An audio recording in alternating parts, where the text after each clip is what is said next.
Professor উজান চৌধুরী লেখনীতে বন্যা শিকদার পর্ব সংখ্যা 10। কিন্তু আমার যে আপনাকেই চাই প্রফেসর সাহেব, শুধু আপনাকে চাই আমার এই জীবনে।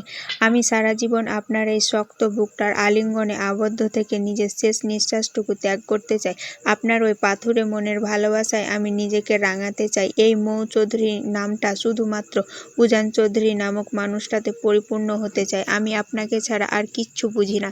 কথাগুলো বলতে বলতে মৌ কান্নায় ভেঙে পড়ল। সে যে এই নিষ্ঠুর মানুষটার একটুখানি ভালোবাসার জন্য বড্ড বেশি কাঙাল। তাকে ঘিরে তো সে নিজের জীবনের সবটুকু সুন্দর স্বপ্ন বুনে ফেলেছে, একটা সুখের সংসার গড়ে তুলতে চেয়েছে। ঠিক তখনই উজান মৌয়ের খুব কাছাকাছি ঝুঁকে এলো। উজান নিজের কণ্ঠ গম্ভীর করে অত্যন্ত কর্কশ কণ্ঠে আওড়াল, শোনো মেয়ে, তুমি নিজের মনে মনে যেটা চাও বা যে স্বপ্ন দেখছো তা উজান চৌধুরীর এই জীবনে কোনোদিনও পসিবল নয়। বিগত কয়েকটা দিন তোমার সাথে আমি একটু ভালো বিহেভিয়ার করছি বা চকলেট এনে দিয়েছি মানে এই নয় যে আমার এই শক্ত মনে তোমার জন্য কোনো গভীর ফিলিংস বা ভালোবাসা কাজ করে। ওটা শুধুমাত্র আমার দায়িত্ববোধ ছিল, অন্য কিছু নয়। এই উজান চৌধুরী দেখিয়ে দেবে যে কোনো নারীর মায়া বা ভালোবাসা ছাড়াও চিরকাল একাই বেঁচে থাকতে পারে। সো নিজের এই মায়া দয়া অন্য কোথাও গিয়ে দেখাও। উজানের এই চরম শেষ বাক্যটি মৌয়ের বুকে তীরের মতো এসে বিঁধল। মৌয়ের হাত পায়ে সমস্ত শক্তি যেন নিমিষে হারিয়ে গেল। বুকের ভেতরটা এক অজানা আশঙ্কায় ধড়ফড় করে উঠল। চোখ দুটো থেকে অনবরত নোনা জল গাল বেয়ে গড়িয়ে পড়তে লাগলো। সে তো নিজের মুখ ফুটে আগেই বলেছিল সে বড় অভাগী, বড্ড বেশি ভালোবাসার কাঙাল সে। তবুও কেন প্রতিদিন এই একটি মানুষের দেওয়া কথার তীব্র আঘাত তাকে এভাবে তীর তীর করে পুড়তে হয়? দুনিয়ার সব কষ্ট শেষে মুখ বুজে সহ্য করতে পারলেও এই একটি মানুষের দেওয়া সামান্যতম অবহেলা সে তার সহ্য ক্ষমতার বাইরে। ভীষণ ভালোবাসে সে এই পাথুরে মনের মানুষটাকে। তাকে ঘিরে তো নিজের মনের গহীনে একটা পরিপূর্ণ ঘর বাঁধার রঙিন স্বপ্ন বুনেছে সে। অনন্তকাল শুধু তাকেই ভালোবেসে যেতে চায়। কিন্তু তার এ পবিত্র স্বপ্ন কি কোনো দিনও পূরণ হবে না? সে কি কোনো দিনও ঠাঁই পাবে না প্রফেসর উজান চৌধুরীর হৃদয়ের মণিকোঠরায়? উজান আর একটি সেকেন্ডও সেখানে দাঁড়ালো না। নিজের নিষ্ঠুর গন্তব্যের দিকে পা বাড়িয়ে অন্ধকারের মাঝে হারিয়ে গেল। মৌ পূর্বের ন্যায় নিথর পাথরের মতো নিস্পন্দন হয়ে ওখানে দাঁড়িয়ে রইল। কিন্তু পরক্ষণে এক তীব্র যন্ত্রণা আর বুকটা মোচড় দিয়ে উঠল। যন্ত্রণার তীব্র বেগ সহ্য করতে না পেরে সে ওখানে শক্ত মেঝের ওপর লুটিয়ে পড়ল। বুকটা যেন ফেটে যাচ্ছে তার। অথচ মৌয়ের ওভাবে মাটিতে লুটিয়ে পড়ে যাওয়ার পরেও উজান একবারের জন্য পেছন ফিরে তাকালো না। কত শত রঙিন স্বপ্ন বুনেছিল মৌ, অথচ সেই স্বপ্নের প্রাসাদ আজ এক নিমিষে ভেঙে চূর্ণ বিচূর্ণ হয়ে গেল। সে মেঝেতে বসে চাতক পাখির মতো তৃষ্ণাক্ত চোখে উজানের চলে যাওয়ার পথের দিকে তাকিয়ে রইল। ভালোবাসার দহন বুঝি এমনই ভয়ানক হয়? সে আজ বুঝতে পারছে।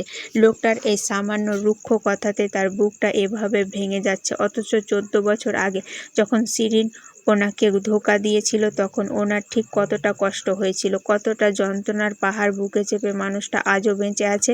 কিছুক্ষণ পর মৌ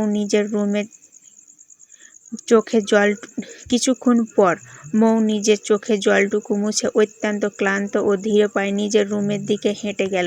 নিস্তেজ ও অবশ শরীরটা বিছানার এক কোণে এলিয়ে দিল সে। তবে প্রতিদিনের মতো আজ আর সে উজানের ব্যবহৃত বালিশটার দিকে হাত বাড়ালো না। মানুষটাকে জড়িয়ে ধরে ঘুমানো সেই চিরচেনা অভ্যাসটা আজ সে জোর করে চেপে রাখল। আজ থেকে এই একাই ঘুমানোর অভ্যাস করবে। কিন্তু এই কঠিন চেষ্টার যে কতটুকু সফল হবে তা কেবল ওপরওয়ালাই জানে। যে মানুষটা তার সামান্য ছোঁয়াতেই বিরক্ত হয় তাকে অন্তত মৌ আর নিজের থেকে যে জ্বালাতন করতে যাবে না।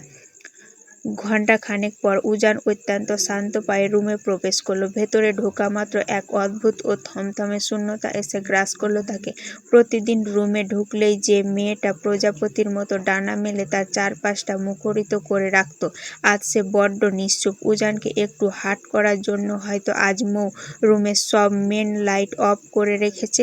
কেবল একটা ছোট্ট ডিম লাইট জ্বালানো। সেই ডিম লাইটে লাল, নীল আর সবুজ আলোর মিশ্রণে পুরো রুমটা এক মায়াবী আলো আঁধারিতে আলোকিত হয়ে আছে। উজান ধীর পায়ে বিছানার দিকে এগিয়ে গেল। মৌয়ের একদম পাশে বসে তার শান্ত ঘুমন্ত মুখখানির দিকে তাকিয়ে আনমনে ফিসফিস বলে উঠল, I am really sorry Mrs Chowdhury, আপনাকে আমি হার্ট করতে চাই না, তবে আমাকে নিয়ে আপনার ঘর বাঁধার স্বপ্ন যে আমি পূরণ করতে পারবো না। উজান খেয়াল করলো অতিরিক্ত কান্নার ফলে মৌয়ের চোখ মুখ একদম ফুলে লাল হয়ে আছে, এমনকি সেই পায়েও তার বড্ড মায়া হলো। সে ড্রয়ার থেকে একটা পেন কিলার স্প্রে এনে মৌয়ের সে ব্যথা প্রাপ্ত পায়ে আলতো করে স্প্রে করে দিল এবং নিজের 2 হাত দিয়ে পরম যত্নে মালিশ করে দিতে লাগলো। সে নিজের এই ছন্নছাড়া ও অভিশপ্ত জীবনে কোনো নারীকে জড়াবে না বলেই তো দীর্ঘ এতগুলো বছর নিজের মাতৃভূমিতে পা রাখেনি। কোনোদিন কোনো নারীকে আপন করতে পারবে না বলে সে বিয়ের মতো পবিত্র শব্দটাকে সারা জীবন এড়িয়ে চলেছে। অথচ আজ পরিবারের নেওয়া একটা ভুলের কারণে এই নিষ্পাপ পুচকে মেয়েটা তার পাশে এসে কতই না কষ্ট পেতে হচ্ছে। উজান মালিশ শেষ করে মৌয়ের মুখের দিকে তাকানোর জন্য যেই না একটু কাছে এগিয়ে গেল, তার ঠিক তখনই ঘুমের ঘরে সজোরে নিজের পা চালিয়ে উজানের বুক বরাবর এক মস্ত বড় লাথি বসিয়ে দিল মৌ।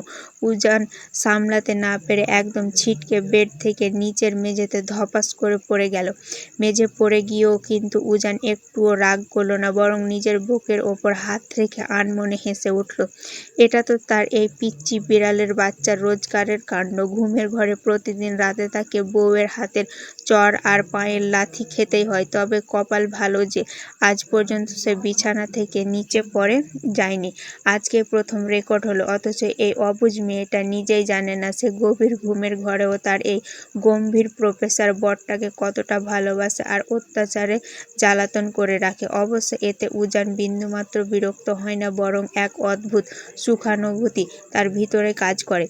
উজান মেঝে থেকে ধীরে ধীরে উঠে দাঁড়ালো, তারপর আবারও বিছানায় এগিয়ে গেল। অত্যন্ত সাবধানে মৌয়ের নরম কোমরটা নিজের শক্ত 2 হাতে আঁকড়ে ধরল এবং হাঁচকা টানে তাকে নিজের চওড়া বুকের মাঝে জড়িয়ে নিল। উজানের সে পরিচিত ও উষ্ণ ছোঁয়া পাওয়া মাত্রই মৌ ঘুমের ঘরে এক তৃপ্ত নিঃশ্বাস ফেলে কোনো এক অবুঝ পাখির বাচ্চার মতো উজানের বুকের ভেতর নিজের পরম সুখ খুঁজে নিয়ে শান্ত হয়ে গেল। পরের দিন সকাল। উজান নিজের কালো বাইকটা নিয়ে যেই না ভার্সিটির মেন গেট দিয়ে ভেতরে ঢুকলো, অমনি ক্যাম্পাসের সাধারণ স্টুডেন্ট থেকে শুরু করে লেডিস টিচাররা পর্যন্ত সবাই হাঁ করে তার দিকে তাকিয়ে রইল। করিডোরের এক কোণে দাঁড়িয়ে আড়াল থেকে উজানের এই রাজকীয় এন্ট্রি আর মেয়েদের ওই হাঁ করে তাকিয়ে থাকা পাহারা দিচ্ছিল মৌ। মুখে সে কাল রাতে বলেছিল বটে যে উজানকে আর বিরক্ত করবে না, কিন্তু এই পাগল মানুষটাকে চোখের আড়াল করে রাখা কি আর তার পক্ষে সম্ভব?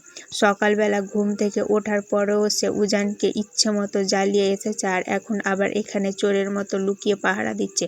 মৌয়ের মতে বাইরের এই ডাইনি মেয়েগুলোর অনেকগুলো চোখ তার হ্যান্ডসাম বরের ওপর লোলুপ দৃষ্টিতে তাকিয়ে আছে, কিন্তু এই মিসেস উজান চৌধুরী বেঁচে থাকতে এসব অন্য মেয়েদের ডাল গলতে সে কিছুতেই দিবে না।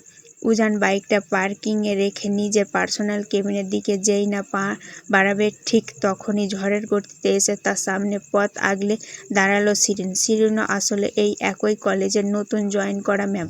অবশ্য এই স্বনামধন্য কলেজে তার জয়েন করার একমাত্র প্রধান কারণ হলো উজান চৌধুরী। উজানকে যে কোনো মূল্য নিজের জীবনে ফিরিয়ে পাওয়ার এক নতুন কুৎসিত উপায় এটি। শিরিন আজ একটা জমকালো লাল রঙের শাড়ি পরে কড়া মেকআপ নিয়ে একদম সেজেগুজে উজানের সামনে এসে দাঁড়ালো। উজান ধীর পায়ে হেঁটে আসছিল, কিন্তু শিরিনকে সামনে দেখা মাত্রই সে তার দিকে এক পলক না তাকিয়ে সোজা তাকে পাশ কাটিয়ে চলে গেল। পুরো করিডোরে বেশ কয়েকজন স্টুডেন্ট আর স্টাফ তাদের দিকে তাকিয়েছিল, ফলে সবার সামনে এমন উপেক্ষায় চরম অপমান বোধ করল শিরিন। সে রাগে ক্ষোভে আর দুঃখে আবারও তড়িৎ গতিতে উজানের পিছু নিল এবং সোজা তার পার্সোনাল কেবিনে গিয়ে পৌঁছালো। উজান নিজের কেবিনে ঢুকে সবেমাত্র চেয়ারে হেলান দিয়ে বসেছিল, ঠিক তখনই অনুমতি ছাড়া ধড়ফড় করে রুমে আগমন ঘটল শিরিনের। তাকে ভেতরে ঢুকে দেখা মাত্র উজানের জোড়া ভ্রু কুঁচকে কপাল চওড়া হয়ে গেল।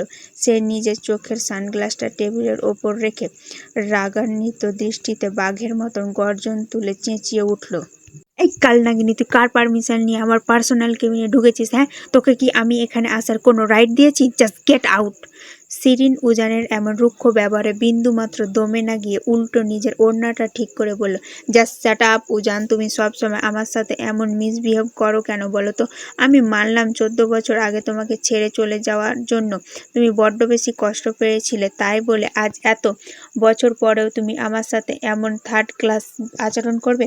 উজান নিজের চেয়ার ছেড়ে তড়িৎ গতিতে টেবিলের ওপাশে এসে দাঁড়িয়ে কড়া গলায় ধমকে উঠল, you just shut up Shirin. তোর মতো একটা চরিত্রহীন আর খচ্চর মেয়ে চলে যাওয়ার জন্য উজান চৌধুরী নিজের লাইফে কোনোদিন 1 সেকেন্ডের জন্য কষ্ট পায়নি।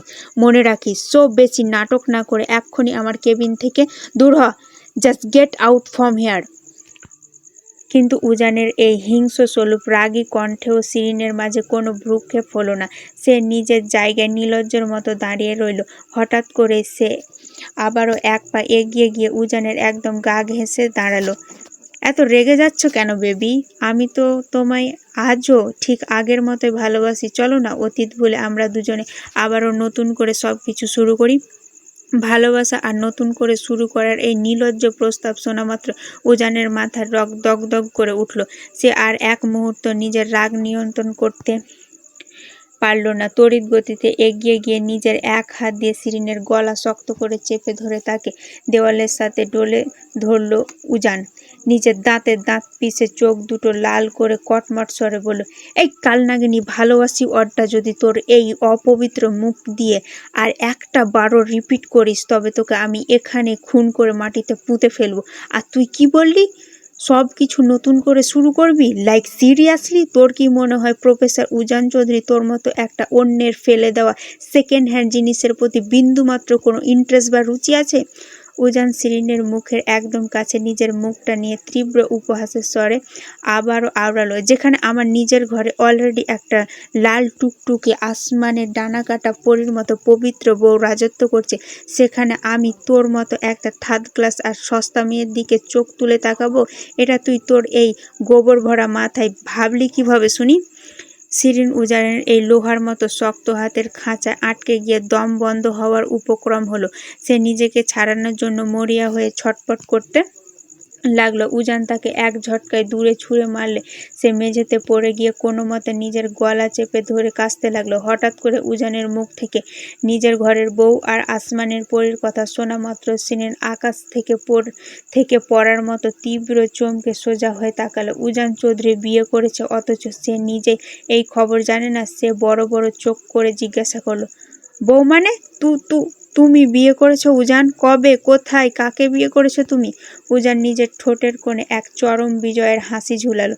সে প্যান্টের পকেটে 2 হাত গুঁজে পা ফেলে আবারও নিজের সেই ঘূর্ণয়মান চেয়ারটায় গিয়ে বসলো। তারপর নিজের ব্ল্যাক সানগ্লাসটা স্টাইল করে চোখে পড়তে পড়তে ঘড়ির দিকে তাকিয়ে জবাব দিল, আজ থেকে ঠিক 21 দিন 17 ঘন্টা 34 মিনিট এবং 11 সেকেন্ড আগে। আর উজান চৌধুরী কোনো থার্ড ক্লাস মেয়েকে নয়, একটা কিউট বিড়ালের বাচ্চার মতো পুচকে পরীকে নিজের বউ বানিয়েছে। So stay away for me miss Shirin, নয়তো পরের বার শুধু গলা টেপাতে শেষ হবে না, মাইন্ড ইট। শিরিন এবার চিৎকার করে উঠল, কি বিয়ে করেছো মানে? আমি মানি না তোমার এই বিয়ে। তোমার বউ শুধু আমি হব, আর কেউ নয়। ভালো করে মাথায় ঢুকিয়ে নাও। উজান খানিকটা সামনের দিকে ঝুঁকে এসে বাঁকা হাসি ফুটিয়ে আওড়ালো, প্রফেসর উজান চৌধুরী একবার ইউজ করা টিস্যু কখনো দ্বিতীয়বার ইউজ করে না। তোমার মতো থার্ড ক্লাস মেয়েকে তো কোনো জন্মেও নয়। উজান চৌধুরীর লাইফে অলরেডি একটা পরীর রাজত্ব করছে, সেখানে তোর মতো নোংরা মেয়ের ছায়া তো ভুলেও আমার ওপর পড়বে না। এরপরেও যদি নেক্সট টাইম তুই আমাকে বা আমার পার্সোনাল লাইফে কোনো রকম ডিস্টার্ব করতে আসিস তবে আমার ওই বিড়ালের বাচ্চাকে তোর পেছনে লেলিয়ে দেব। উজান চৌধুরীর হাত থেকে হয়তো তুই কোনো মতে বেঁচে ফিরতে পারিস, কিন্তু মিসেস উজান চৌধুরীর হাত থেকে তোর ছাড়া পাওয়ার বিন্দুমাত্র সম্ভাবনা নেই, মাইন্ড ইট। কথাটা শেষ করে উজান আর কোনো সুযোগ না দিয়ে শিরিনকে এক প্রকার ধাক্কা দিয়ে নিজের কেবিন থেকে বের করে দিল। তারপর ধীরে পায়ে এসে নিজের ঘূর্ণয়মান চেয়ারে আরাম করে বসলো। নিজের 2 চোখ বন্ধ করে এক স্বস্তির দীর্ঘশ্বাস ফেলল সে। অর্ধপর ঠোঁটের কোণে এক চিলতে মৃদু হাসি ফুটিয়ে শান্ত স্বরে আওড়ালো, পিচ্চি এদিকে এসো। কিন্তু কেবিনের ভেতর থেকে কোনো সাড়া শব্দ এলো না। উজান আগের মতোই চোখ বন্ধ রাখা অবস্থাতেই এবার গলার স্বর কিছুটা গম্ভীর করে বলে উঠল, কি হলো পুচকে বিড়ালের বাচ্চা? নিজে থেকে লক্ষ্মী মেয়ের মতো সামনে আসবে, নাকি আমি নিজে গিয়ে টেনে নিয়ে আসবো? কড়া নির্দেশ শোনামাত্র কেবিনের এক কোণে থাকা বড় পর্দার আড়াল থেকে গুটি গুটি পায়ে ভেজা বেড়ালের মতো বের হয়ে এলো মৌ। তার ড্যাব ড্যাব করা বড় বড় চোখ দুটোতে তখন এক আকাশ বিস্ময় আর কৌতূহল। সে উজান এই কেবিনে আসার অনেক আগে এখানে এসে লুকিয়েছিল, অথচ মানুষটা চোখ বন্ধ রেখে তাকে এক নজর না দেখে একদম নিখুঁতভাবে বুঝে ফেলল মৌ এখানে আছে। উজান এবার নিজের চেয়ার ছেড়ে উঠে দাঁড়ালো। সে মৌয়ের সামনে গিয়ে এক ঝটকায় মৌকে দুহাতে উঁচু করে তার সামনে থাকা বড় টেবিলটার ওপর বসিয়ে দিল। তারপর সে নিজে আবারও নিজের চেয়ারটায় গিয়ে আরাম করে বসল। মৌ তখনও উজানের এই জাদুকরী কাণ্ডের দিকে পুরো হাঁ করে অবাক দৃষ্টিতে তাকিয়ে আছে দেখে উজান শব্দহীন হাসল। মৌ এবার অত্যন্ত মিনমিনে স্বরে জিজ্ঞাসা করল, আচ্ছা প্রফেসর সাহেব, আপনি কিভাবে বুঝলেন যে আমি এই পর্দার আড়ালে লুকিয়ে আছি? তুমি যে শুধু এখানে লুকিয়ে রয়েছ উজান চৌধুরী কেবল ততটুকু জানে না। তুমি যদি আমার নজর থেকে 10 মাইল দূরেও থাকো না কেন, তবুও কোনো রকম দ্বিধা ছাড়া উজান চৌধুরী বলে দিতে পারবে তার এই পুচকে বউটা সেখানে বসে বসে কি ফাজলামো করছে। মৌ এবার উজানের চোখের দিকে নিজের গভীর দৃষ্টি স্থির করল। অত্যন্ত আকুল ও নরম স্বরে প্রশ্ন করল, প্রফেসর সাহেব, আপনি তো আমায় একটুও ভালোবাসেন না, তাহলে কেন আমার প্রতিটা আগমন আপনি আগে থেকে টের পেয়ে যান? কেন আমাকে সব সময় আগলে রাখেন? কেন আমার কষ্টে আপনিও কষ্ট পান? মৌয়ের মুখে ভালোবাসার ওই অবুঝ প্রশ্ন শোনা মাত্র উজানের মুখে সেই চতুর হাসি এক নিমিষে উধাও হয়ে গেল। সে গম্ভীর গলায় মনে করিয়ে দিল, গতকাল রাতের কথাগুলো এত তাড়াতাড়ি ভুলে গেলে মিসেস চৌধুরী? কথাটা বলা মাত্র মৌয়ের ফর্সা মুখটা আবারও এক নিমিষে বেলুনের মতো চুপসে গেল। ঠিক তখনই কাল রাতের উজানের সেই নিষ্ঠুর ও পাথুরে কথাগুলো তার কানের কাছে কুম্ভকর্ণের মতো বিকট শব্দে বাজতে লাগলো। তার বুকের ভেতরটা আবার অভিমানে ভারী হয়ে উঠল। মুখ এভাবে চুপ হয়ে যেতে দেখে উজান নিজের হাতঘড়ির দিকে তাকালো। তারপর গম্ভীর গলায় কড়া নির্দেশ দিয়ে বলল, বিকেলে বান্ধবীদের সাথে বাইরে ফুচকা খাওয়ার যে প্ল্যানিং করেছে ওটা এখনই ক্যান্সেল করো।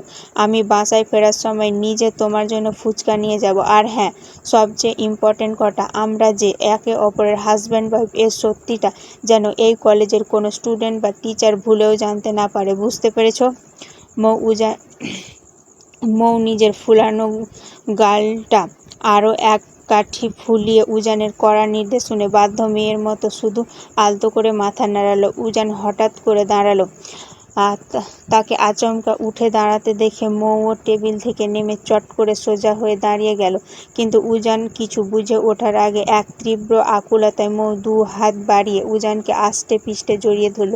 উজানের শার্টের বুকটা নিজের ছোট ছোট হাতের মুঠোয় শক্ত করে খামচে ধরে অত্যন্ত কাতর ও ভাঙা গলায় বলে উঠল, আমাকে আপনি ভালোবাসেন না সেটা না হয় মেনে নিলাম, কিন্তু দোহাই আপনার কখনো এই আমিটাকে একা করে মাছ দরিয়ায় ফেলে দিয়ে চলে যাইয়েন না। আপনাকে যে আমি নিজের জীবনের চেয়েও অনেক বেশি ভালোবাসি। আপনিহীনা এই দুনিয়ায় আমার আর কোনো কিছুরই প্রয়োজন নেই। আপনার মনের ভেতর আমার জন্য ভালোবাসা না থাকলেও চলবে, শুধু আমি আপনার বউ হয়ে আপনার নামের পাশে বেঁচে থাকতে চাই।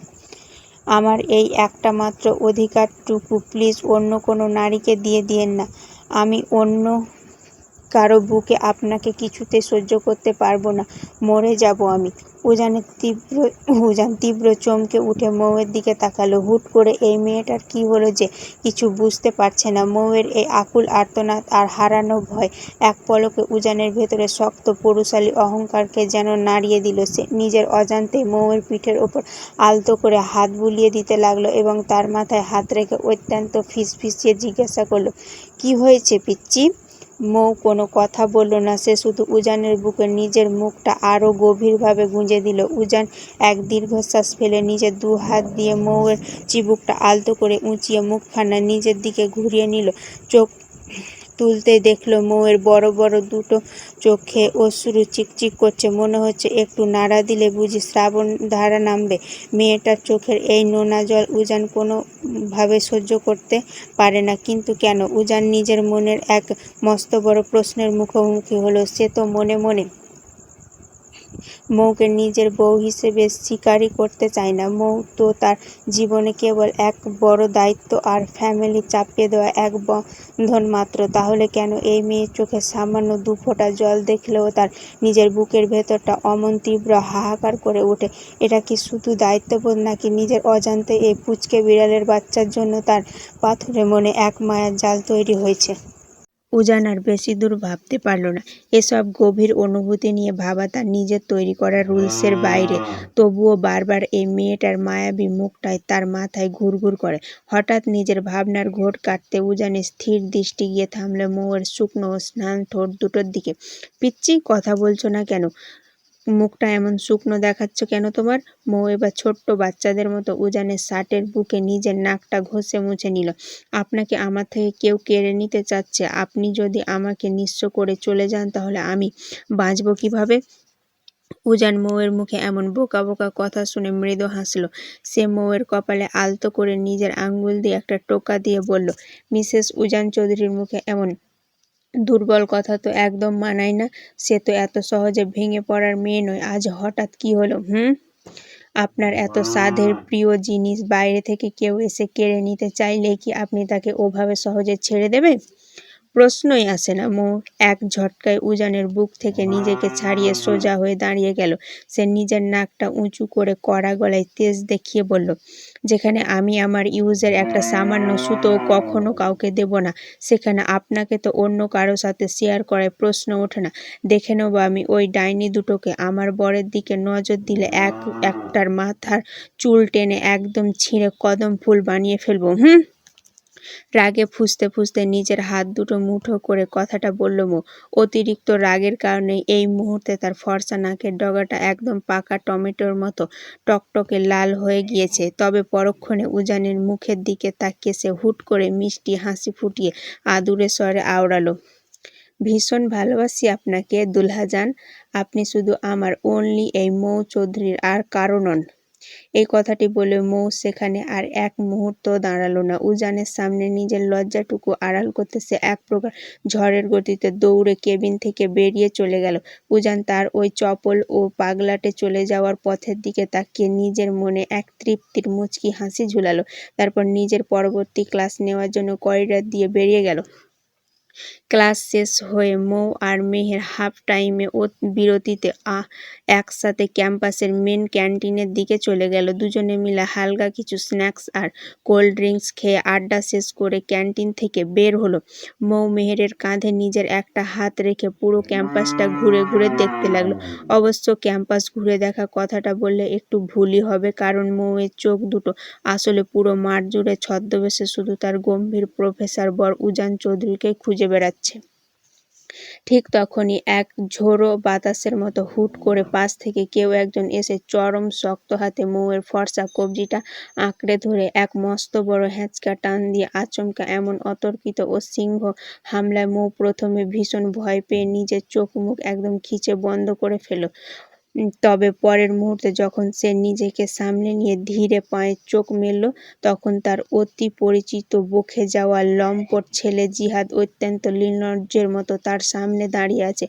আর ঠিক এই ধস্তাধস্তির মাঝে চোখের পলকে তাদের দুজনকে কেন্দ্র করে চারপাশে ডজন ডজন স্টুডেন্ট এসে এক মস্ত বড় গোল বৃত্ত তৈরি করে ভিড় জমালো। মেহের মৌকে ওভাবে আটকে পড়তে দেখে দূর থেকে এক প্রকার দৌড়ে মেহেরের পাশে এসে দাঁড়ালো। মৌ তখনও নিজের জায়গায় পুরো স্তব্ধ ও নিথর হয়ে দাঁড়িয়ে আছে। সে আসলে আর 10টা সাধারণ মেয়ের মতো নয়, বরাবর একটু অন্য ধাঁচের মেয়ে। ছেলেদের সাথে অযথা মাখামাখি করা, কাছাকাছি থাকা বা ছেলেদের সাথে ফ্রেন্ডশিপ করাটা সে ছোটবেলা থেকে একদম পছন্দ করে না। যেখানে এই ভর দুপুরে পুরো ক্যাম্পাসের মাঝখানে দাঁড়িয়ে জিহাদ নামের একটা ছেলে তার হাত স্পর্শ করার ধৃষ্টতা দেখিয়েছিল, এটা ভাবতে মৌয়ের ফর্সা কপালে রাগের এক তীব্র চড়া ছিটকিয়া ফুটে উঠল। এই ছেলেটা গত প্রায় এটা ভাবতে মৌয়ের ফর্সা কপালে এক রাগের তীব্র ঝিলিক ফুটে উঠল। এই ছেলেটা গত প্রায় মাস দুয়েক ধরে ক্লাস কিংবা করিডরে শুধু মৌয়ের দিকে লোলুপ দৃষ্টিতে তাকিয়ে থাকে। অবশ্য মৌ এর আগে এসবে তেমন একটা পাত্তা দেয়নি, কারণ তার মতো সুন্দরী মেয়ের দিকে ক্যাম্পাসের কতই বন্ধু তো হাঁ করে তাকিয়ে থাকে। ওসব নিয়ে মাথা ঘামানোর মতো ফালতু সময় তার নেই। কিন্তু আজ এই ছেলেটা কোন সাহসে, কার প্রশ্রয়ে সবার সামনে তার হাত টেনে ধরার মতো এত বড় স্পর্ধা দেখালো? মৌ মনে মনে ঠিক সেটাই ভাবছিল। হঠাৎ করে সবার মুখে মুখে গুঞ্জন থামিয়ে জিহাদ অত্যন্ত নাটকীয় কায়দায় মৌয়ের সামনে এক হাঁটু গেড়ে বসে পড়ল। তারপর পকেট থেকে একটা বড় লাল টুকটুকে গোলাপ ফুল মৌয়ের দিকে বাড়িয়ে দিয়ে পুরো মজনু স্টাইলে বলে উঠল, আই লাভ ইউ মৌ, তোকে আমি সত্যি সত্যি অনেক বেশি ভালোবাসি। বিগত 2 মাস ধরে প্রতিদিন তোমায় এই কথাটা বলতে চেয়েছি, কিন্তু মন থেকে কিছুতেই সাহস জোগাতে পারিনি। আজ সবার সামনে এই সাহসটা করেই ফেললাম। প্লিজ আমার এই পবিত্র ভালোবাসাটা তুমি অ্যাকসেপ্ট করো। জিহাদের এই ফিল্মি স্টাইলে প্রপোজাল দেখা মাত্র চারপাশ থেকে উৎসুক স্টুডেন্টদের কড়া তালি আর শীষ দেওয়ার বিকট শব্দ ভেসে এলো। মেহের এই পরিস্থিতি দেখে মৌয়ের নিজের শুকনো ঢোক গিলল। সে মৌয়ের ভেতরের আসল রূপটা খুব ভালো করেই চেনে, তাই সে স্পষ্ট বুঝতে পারছে আজ এই ক্যাম্পাসে খুব বড় রকমের একটা তুফান বা কালবৈশাখী ঝড় আসতে চলেছে। ঠিক তখনই মেহেরের ভাবনার মাঝে হুট করে বাঘিনীর মতো গর্জে উঠল মৌ। সে আর 1 সেকেন্ডও সময় নষ্ট না করে জিহাদের ওই হাঁটু গেড়ে বসা মুখের গাল বরাবর সজোরে এবং ব্যাক টু ব্যাক কয়েকটি থাপ্পড় বসিয়ে দিল। আচমকা এবং থাপ্পড়ের জন্য জিহাদের হাতের গোলাপ ফুল মাটিতে ছিটকে পড়ল। মৌ এবার নিজের পুরো গলা জোর দিয়ে রাগে কাঁপতে কাঁপতে চেঁচিয়ে উঠল, সাওয়ার ঘরের সাওয়া, ভালোবাসা তোর পেছন দিয়ে ভরবো, মাঝ বরাবর এমন লাথি মারবো যে জীবনে কোনো মেয়ে তো দূরের কথা, কোনো হিজড়া তোর দিকে ফিরে তাকাবে না। সবার সামনে এবং এমন থাপ্পড় আর কড়া কড়া গালি খেয়ে জিহাদ চট করে মেঝে থেকে উঠে দাঁড়িয়ে রাগে লাল হয়ে চেঁচিয়ে উঠল, হোয়াট মৌ, তুমি এটা কি করলে? তোমাকে আমি প্রপোজ করলাম আর তুমি আমার ভালোবাসা একসেপ্ট না করে সবার সামনে আমাকে এভাবে ইনসাল্ট করছো? মৌ এবার নিজের মুখটা বাঁকিয়ে চোখ দুটো ছোট ছোট করে উত্তর দিল, আহারে আমার সোনা গো, তোকে আমি কি বলেছিলাম আমাকে প্রপোজ কর? 7 ঘরের পানি খেয়ে 7 বেটির সাথে শুয়ে আস্তাগফিরুল্লাহ নাউজুবিল্লাহ, তোর মতো একটা ক্যারেক্টারলেস ছেলেকে অ্যাকসেপ্ট করার চেয়ে সারা জীবন একাকী সিঙ্গেল হয়ে ইন্তিকাল করাও আমার জন্য 1000 গুণ ভালো হতো, লুচ্চা ছেলে একটা। জিহাদ এবার চরম রাগান্বিত ও অপমানিত বোধ করে আঙ্গুল উঁচিয়ে বলে, মৌ তুমি কিন্তু এবার বড্ড বেশি বেশি করছো। আর তুমি কিসের ভিত্তিতে, কোন প্রমাণের ওপর দাঁড়িয়ে আমাকে এভাবে সবার সামনে খারাপ ছেলে বলছো? হ্যাঁ, চুপ কর শালা। তোর মতো 1000টা ছেলের চেয়েও 1000 গুণ বেশি হ্যান্ডসাম আর কিউটের ডিব্বা পার্সোনালভাবে অলরেডি আমার নিজের জীবনে আছে। সব বেশি কথা না বলে দূরে গিয়ে মর। কথাটা বলা মাত্র মৌ সকলের সামনে জিহাদের বুকে ধাক্কা দিয়ে তাকে এক পাশে ফেলে দিল। তারপর পাশে দাঁড়িয়ে থাকা মেহেরের হাতটা শক্ত করে ধরে হনহন করে ওখান থেকে চলে গেল। ওদিকে জিহাদের এমন করুণ ও ধোলাই খাওয়ার অবস্থা দেখে ক্যাম্পাসের বাকি স্টুডেন্টরা আড়ালে দাঁড়িয়ে খিলখিল করে হাসতে লাগলো। সবার সামনে পাওয়া এই চরম অপমান জিহাদ কোনোভাবে মেনে নিতে পারল না। সে নিজের লাল হয়ে যাওয়া গালে হাত দিয়ে চরম হিংস্র চোখে মৌয়ের চলে যাওয়ার পথের দিকে তাকিয়ে দাঁতে দাঁত পিষে বিড়বিড় করে উঠল, এই জিহাদকে রিজেক্ট করলি তুই মৌ, এর পরিণাম যে তোর জন্য কতটা ভয়াবহ হবে তা তুই কল্পনাও করতে পারছিস না। তোকে এই অপমানের শাস্তি নিজের হাড়ে হাড়ে পেতে হবে। Just wait and see. ভুল ত্রুটি ক্ষমার দৃষ্টিতে দেখবেন এবং ভালো লাগলে অবশ্যই চ্যানেলটা সাবস্ক্রাইব করবেন।